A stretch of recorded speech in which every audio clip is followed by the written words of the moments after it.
E vamos chamar o nosso colunista Wagner Ribeiro, professor do Departamento de Geografia da USP e do Programa de Pós-Graduação em Ciência Ambiental. Oi, Wagner, bom dia, seja bem-vindo. Bom dia, Marilu, bom dia quem nos acompanha. Bom, Wagner, vamos falar aqui sobre o paraíso ambiental do Pará, o Alter do Chão, conhecido aí como Caribe da Amazônia. Ele está sendo degradado pelo avanço do garimpo na região, minérios estão se espalhando aí pelo rio Tapajós e o mercúrio já chegou, já chegou na corrente sanguínea dos moradores. Wagner, essa é mais uma tragédia ambiental aí que a gente está assistindo de forma revoltada nesse atual desgoverno do Brasil. Veja, Marilu, esse é mais um crime anunciado, né? A gente consegue já ter hoje, por meio de imagens de satélite, monitoramento regular de algumas áreas, inclusive dessa área, e o Mapa Biomas fez mais um trabalho muito importante, ao recuperar, né, a imagem de satélite de 2019, 20 e 21, e constata claramente, né, no mês de julho especialmente, que há, sem dúvida, um adensamento da atividade de mineração e, consequentemente, mais um volume maior de resíduos da mineração que são transportados pelo rio. Qual é o problema desse tipo de resíduo, Marilu? Ainda que você possa ter ali uma dinâmica natural, que é comum, né? O rio tem esse trabalho, a gente costuma dizer que é o trabalho do rio, ele recebe os sedimentos, ele transporta, né, rio abaixo, mas nesse caso, o que está sendo constatado é que a atividade na mineração, ela intensifica esse tipo de trabalho, né, aumenta a quantidade de sedimentos que o rio transporta e, principalmente, agrega a esses sedimentos, Marilu, substâncias de alto impacto ambiental, como é o caso, por exemplo, do mercúrio que você citou. E é evidente que o mercúrio, quando ele passa a ser consumido pelos peixes, de alguma maneira ele entra na cadeia alimentar, né, e quando a população ingere o peixe, come o peixe, enfim, é uma grande e importante fonte proteica na região, né? Você passa a ter, então, níveis de mercúrio muito elevados, que pode trazer problemas neurológicos, problemas de várias ordens na população.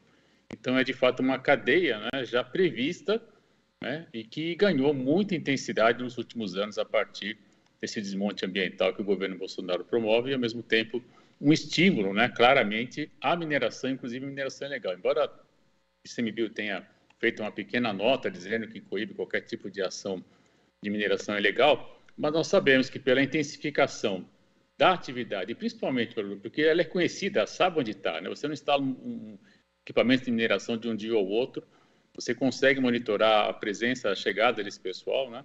E nada é feito para coibir, né, a presença deles, né? Então, de fato, você tem aí uma conivência lamentável que faz com que toda aquela vasta área, que é belíssima, inclusive, né, que tem na atividade turística um atrativo até de caráter internacional, você tem muita gente de fora do país que vem para conhecer essa porção, junto a uma Santarém que é belíssima, você tem então também um impacto muito sério em toda essa atividade turística, né? Pede a comunidade que depende do pescado, pede quem depende do turismo, quem quer visitar acaba não tendo mais vontade de conhecer, enfim, há uma cadeia, né, também podemos usar a mesma palavra, inclusive, de prejuízos a partir dessa irresponsabilidade no monitoramento das ações ambientais e dos impactos que a mineração, em especial da lavra de ouro, acaba gerando nessa região. É como você falou, né, Wagner, esse impacto negativo também no turismo local, né, prejudicando o sustento de muitas famílias, isso deve impactar no comércio também, e aí eles ficam a Deus dará, né, quer dizer, não vão ter ajuda também, né, exatamente, quer dizer, existe o problema atinge esses moradores, afeta todos, a economia local, e, ao mesmo tempo, eles estão praticamente abandonados. O que vai ser dessa comunidade, né, Wagner?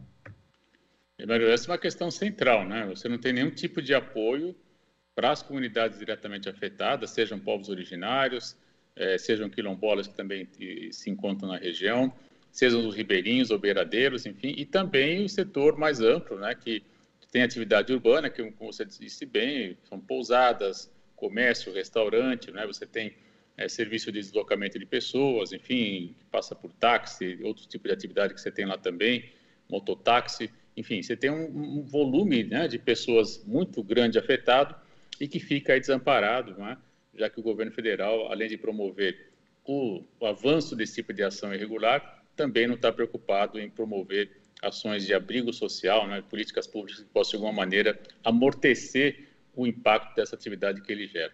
Então, é de fato um descontrole também nas áreas sociais.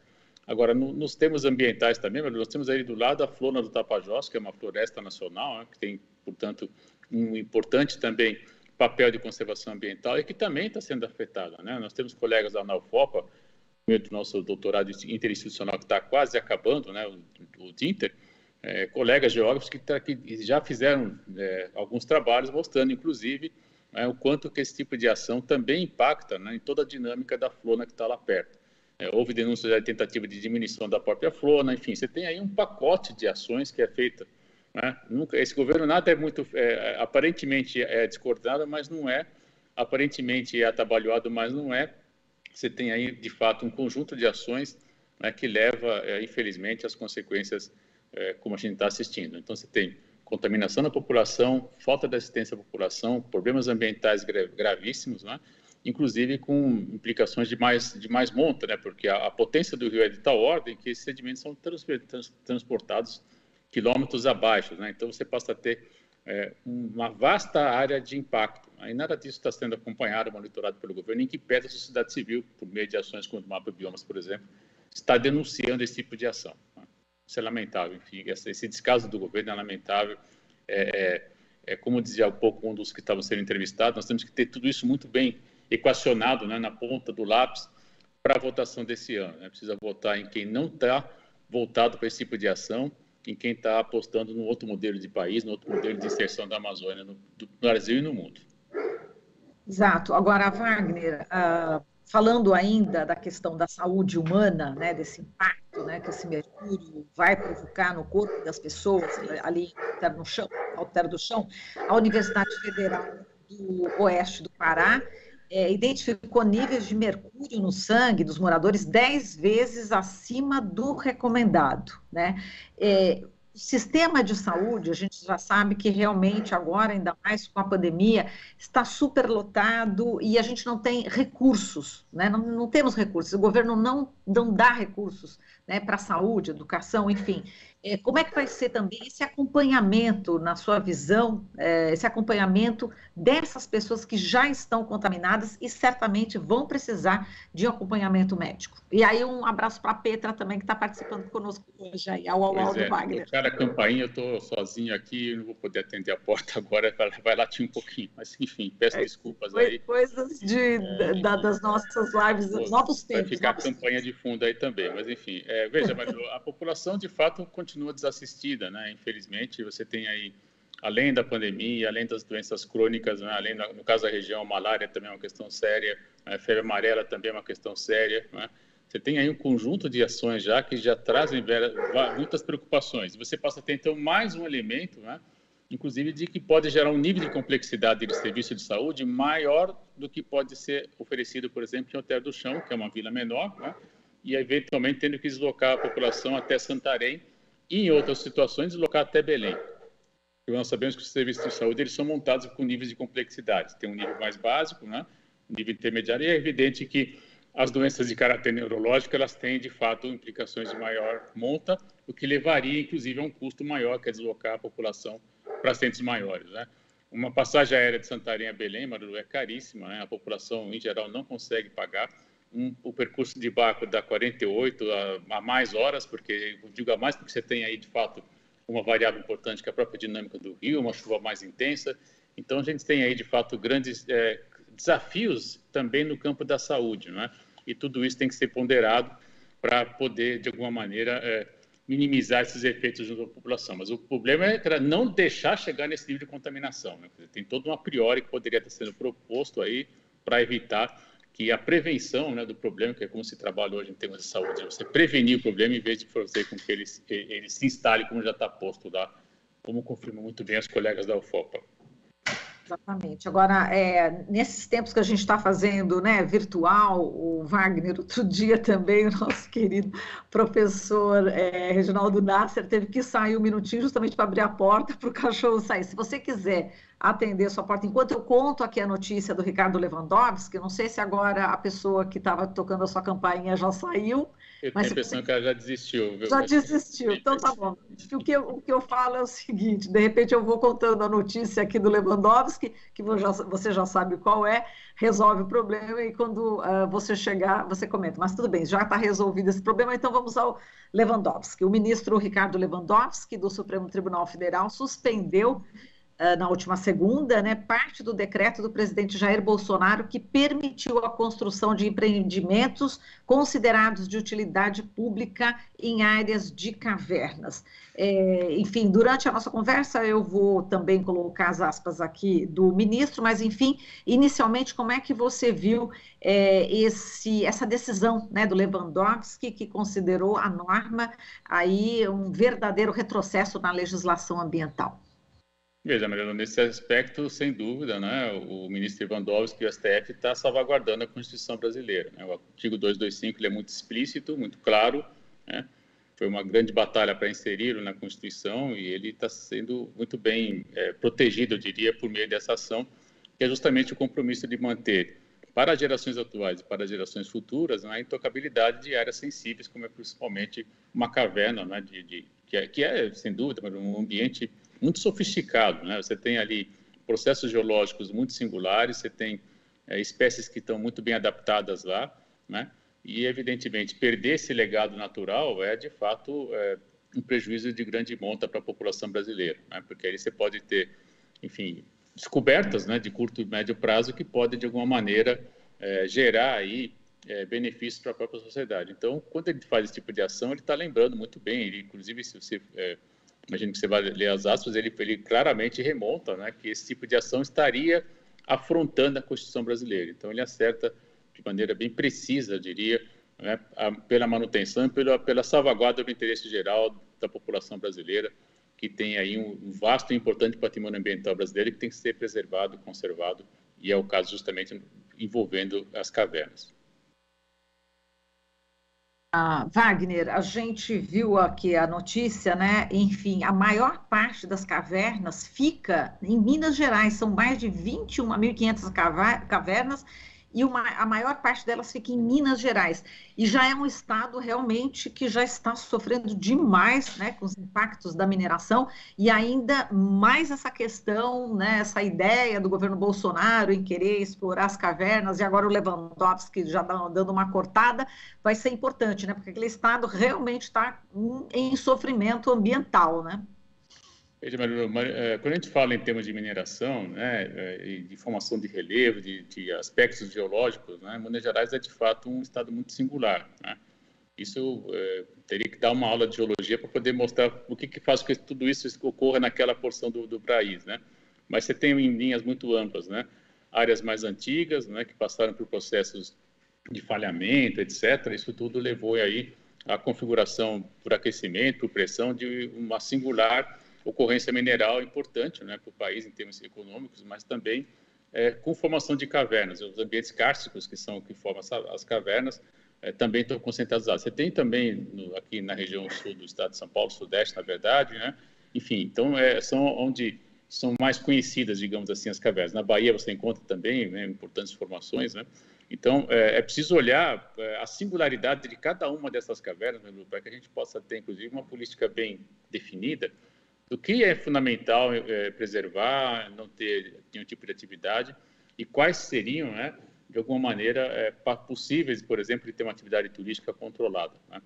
Isso, de alguma maneira, pode ser feito se você tiver o conhecimento de todas essas cavernas, saber exatamente como é que elas estão lá funcionando, qual é a dinâmica que está instalada, né? Para isso precisaria, então, de levantamentos geológicos, né, geomorfológicos também, enfim, envolvendo geólogos, geógrafos, que possam ter um conhecimento mais claro da dinâmica da caverna e, evidentemente, biólogos que possam fazer levantamento da fauna que lá ocorre. Com esse volume de informação, então, você poderia ter, de fato, né, uma política bem definida, porque esse decreto que o Bolsonaro assinou, ele muda, ele altera essa classificação do que é uma caverna de alta relevância ambiental, enfim, ele mexeu em toda essa classificação sem nenhum tipo de critério discutido com a academia, né? Por isso que eu estou retomando essa necessidade de fazer novamente esse mapeamento, de conhecer de fato esse patrimônio importantíssimo, né? Identificar onde ele é de maior relevância, porque uma das questões centrais, já que você está me deixando falar um pouquinho mais disso aí, é que a caverna é um grande registro do passado geológico, né? Quando você tem aqueles estalactites e estalagmites que formam, que são maravilhosos, né? Tem um efeito para fotografia, por exemplo, é sempre muito bonito, mas ela está ali, por meio desse depósito, né, de materiais, você consegue fazer uma recuperação de processos geológicos pretéritos, né? Isso é muito importante porque permite, por exemplo, análise de mudança climática pretéritas, né? Permite, por exemplo, de alguma maneira também projetar cenários, né, que podem vir a ocorrer por meio de... o pessoal combina, retira o sedimento, faz uma análise por meio de carbono, consegue fazer uma datação de quando ele chegou ali, enfim, e aí consegue muitas vezes, por meio desse tipo de informação, identificar em outro ponto da superfície onde é que estava um sedimento mais ou menos semelhante, você consegue então fazer uma mancha pretérita de toda a configuração geológica. Isso tudo é muito importante para conhecer o território. E, de fato, né, as cavernas têm essa capacidade, é um grande registro histórico, né, da natureza, e por isso elas têm que ser conservadas, né? Entre outras razões, nos termos biológicos, aí você tem espécies muito singulares que lá ocorrem, né? Os morcegos são os mais conhecidos, mas há outros tipos não é uma área que eu domino muito, então vou falar pouco, né? Mas há outras espécies que estão lá, que também ocorrem lá. E isso tudo, então, dá a esse sistema natural, né, uma importância ambiental, estratégica, eu diria, inclusive para a humanidade, né, Maru? É um patrimônio que transcende ao território brasileiro, porque, de fato, quando você tem um registro geológico dessa ordem, né, você está aí contribuindo para entender toda a história da natureza, né, no planeta Terra. Então, as cavernas, de fato, têm aí uma enorme importância, e preservá-las é, sem dúvida, a obrigação do Estado, e o Lewandowski acertou em cheio, né, ao revogar essas ações, enfim, absolutamente incorretas, para dizer o mínimo, né, do atual ocupante da cadeira de presidência do Brasil.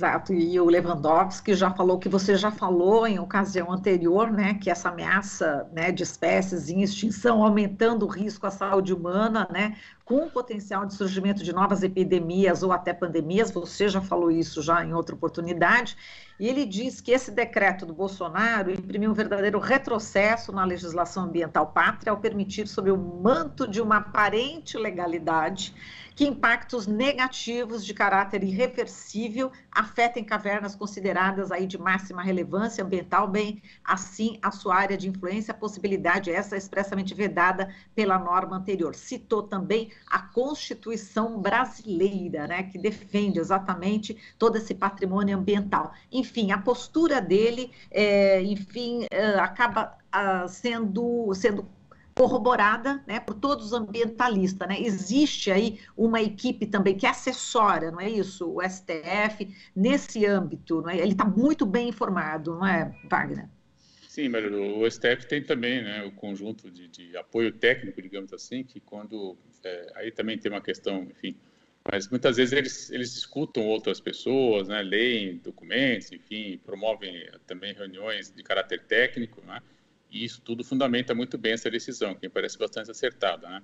Em relação à pandemia, é evidente, né? Se nós estivermos adentrando numa área até então não se era tão frequente a presença humana, a chance de ter contato com patógeno, com vírus, enfim, ela existe. E evidentemente, se saindo dessa área, se for, por exemplo, um vírus que é transmissível pela respiração pelo ar, é evidente que a gente vai ter aí uma fonte de uma nova pandemia, né? Isso a gente fala, Marilu. Outro dia eu encontrei alguns dos alunos por meio virtual, meio presencial, enfim, e alguém comentou, falei, nossa, esse papo de pandemia, né, você falava disso há 20 anos atrás nas aulas. Falei, cara, é verdade, né, enfim, a gente sabe que esse tipo de situação pode ocorrer, podia ocorrer, e como a gente disse, que para nós a pandemia não é uma surpresa, né, infelizmente, porque, de fato, esse tipo de situação, ela está ocorrendo cada vez com maior frequência, dada, eu diria, a disfarçatez mesmo de nós, né, da sociedade contemporânea, que já sabemos que esse tipo de ação pode gerar problemas e simplesmente não mudamos, eu digo de maneira ampla, né?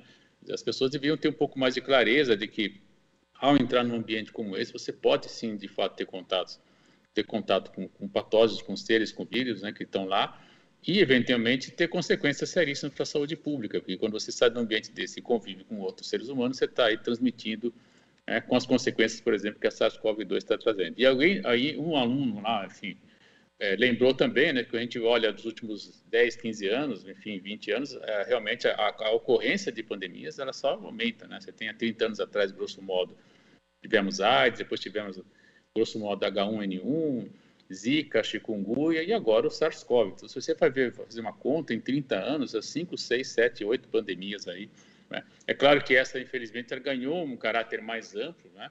Muitas conseguiram ser controladas e ficaram num caráter mais local, assim, foram transformadas, entre aspas, em epidemias, mas nós tivemos, sim, né? A própria AIDS é uma pandemia ainda, e ela está aí hoje com um pouco mais de controle, mas a gente aprende a conviver, né?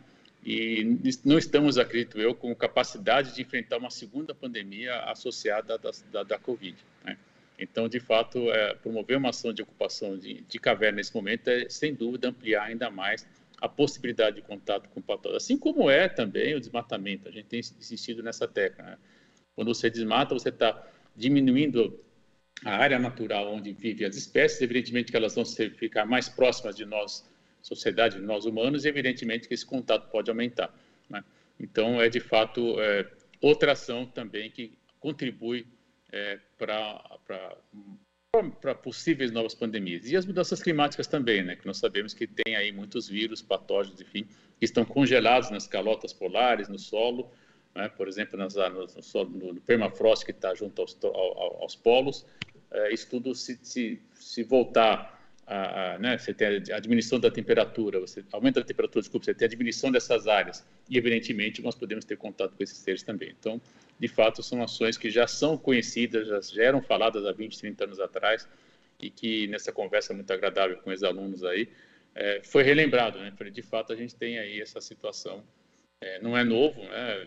Sim. Temos que estar preparados para novas que virão, Marilu, isso é líquido e certo, infelizmente, virão. Tá certo. Wagner, muito obrigada aqui pela sua participação e até a semana que vem, viu? Um forte abraço para você. Até a próxima. Até a próxima. Falamos aqui com Wagner Ribeiro, professor do Departamento de Geografia da USP, do Programa de Pós-Graduação em Ciência Ambiental. Você está ouvindo Jornal Brasil Atual. As notícias que os outros não dão.